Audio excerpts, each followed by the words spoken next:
Hey guys, what is up? This is Vinder Singh and welcome to my YouTube channel Invest Carefree. So guys आज इस video में हम बात करेंगे कि इंडेक्स फंड क्या है, इंडेक्स फंड में किसको एंड क्यों इन्वेस्ट करना चाहिए एंड इंडेक्स फंड में इन्वेस्ट करे भी तो करे कैसे। इस वीडियो में आपको डिटेल में इंडेक्स फंड क्या होता है से लेकर इंडेक्स फंड में कैसे इन्वेस्ट करना चाहिए पता चलेगा। सो वीडियो को बिल्कुल भी स्किप मत करना अगर आप इंडेक्स फंड में थोड़े से भी इंटरेस्टेड हो, क्योंकि इस वीडियो को देखने के बाद आपको इंडेक्स फंड के बारे में और कोई भी वीडियो देखनी नहीं पड़ेगी।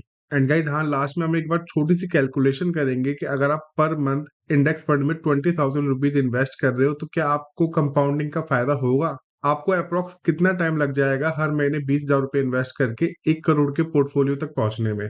इस कैलकुलेशन के बाद आपको एक रफली आइडिया भी लग जाएगा कि इंडेक्स फंड आपके लिए सही भी है या नहीं, क्योंकि index fund as a long term ही काम आने वाले हैं। तो इस कैलकुलेशन के बाद आपको ये पता चल जाएगा कि लॉन्ग टर्म में आप इंडेक्स फंड से कितना अप्रोक्स पैसा जनरेट कर सकते हैं। सो गाइस, सबसे पहले तो हम बात कर लेते हैं कि इंडेक्स फंड एक्चुअल में है क्या, इंडेक्स फंड बोलते किसको है। इंडेक्स एक सूची को बोला जाता है, एक लिस्ट को बोला जाता है। आप अगर स्टॉक मार्केट में इन्वेस्ट करते हैं तो आपको कोई ना कोई स्टॉक्स, कोई ना कोई कंपनीज पिक करनी होती है, जैसे कि आईसीआईसीआई बैंक हो गया, रिलायंस हो गया, अडानी पोर्ट हो गया, बजाज ऑटो हो गया, बजाज फाइनेंस हो गया। Index fund is a group of companies. आप यहाँ पे बहुत सारी कंपनियों में एक साथ इन्वेस्ट कर पाएंगे। इंडेक्स फंड म्यूचुअल फंड से क्यों अलग है? म्यूचुअल फंड के अंदर एक मैनेजर होता है जो कि आपके फंड्स को मैनेज करता है। वो अपने अकॉर्डिंग जिस कंपनी में उसको पोटेंशियल दिखता है वो उस कंपनी को एड ऑन करता है, जिस कंपनी में उसको पोटेंशियल नहीं दिखता उस कंपनी को वो अपने पोर्टफोलियो से रिमूव कर देता है। एंड जब कोई इतना काम करेगा तो उसका एक्सपेंस रेशियो भी ज्यादा होगा। इसलिए कंपैरिजन में अगर देखा जाए तो इंडेक्स फंड के मुकाबले म्यूचुअल फंड का एक्सपेंस रेशियो ज्यादा होता है। आप आगे वीडियोस में ये देख भी पाएंगे। इंडेक्स फंड की मदद से आप डायरेक्टली किसी भी इंडेक्स में इन्वेस्ट कर सकते हैं, जैसे कि निफ्टी 50 हो गया, बैंक निफ्टी हो गया, सेंसेक्स हो गया। आप डायरेक्टली मार्केट के अंदर इन्वेस्ट कर सकते हैं, आपको किसी भी एक कंपनी पे डिपेंड नहीं होना। सो ये देखिए गाइस, ये निफ्टी 50 की कंपनीज की एक लिस्ट है। निफ्टी 50 के अंदर जो जो कंपनी इस टाइम पे टॉप 50 के अंदर लिस्टेड है, ये वो सारी कंपनीज है। ICICI bank, Reliance, Adani, Bajaj auto, Bajaj finance, अब ये सारी की सारी टॉप 50 कंपनी है। अगर आप इस कंपनी में अलग अलग करके एक एक स्टॉक भी अगर परचेज करेंगे इनका, तब भी आपको काफी सारे पैसे खर्च करने पड़ जाएंगे। इसलिए अगर आप मार्केट में इन्वेस्ट करना चाहते हैं तो सबसे बेस्ट ऑप्शन है कि आप इंडेक्स फंड में ही इन्वेस्ट कर दीजिए। सो गाइस, अब एक बार देख लेते हैं कि इंडेक्स फंड में किसको एंड क्यों इन्वेस्ट करना चाहिए।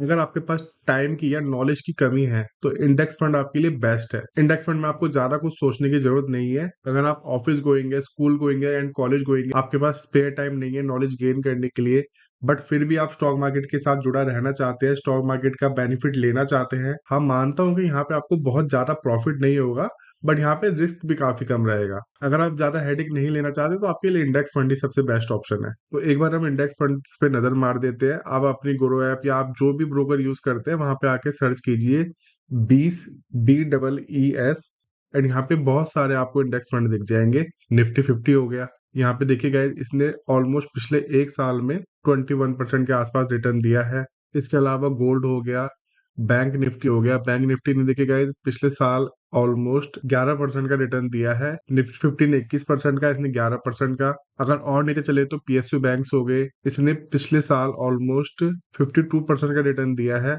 और आगे देख लेते हैं, यहाँ पे नेक्स्ट 50 जूनियर 20 है। इसका मतलब होता है कि जो निफ्टी 50 की नेक्स्ट 50 कंपनीज होती है वो कौन सी होती है, उसी को हम नेक्स्ट 50 जूनियर भी बोलते हैं। तो इसको भी एक बार देख लेते हैं। इसने पिछले एक साल में ऑलमोस्ट 36% का रिटर्न दिया है।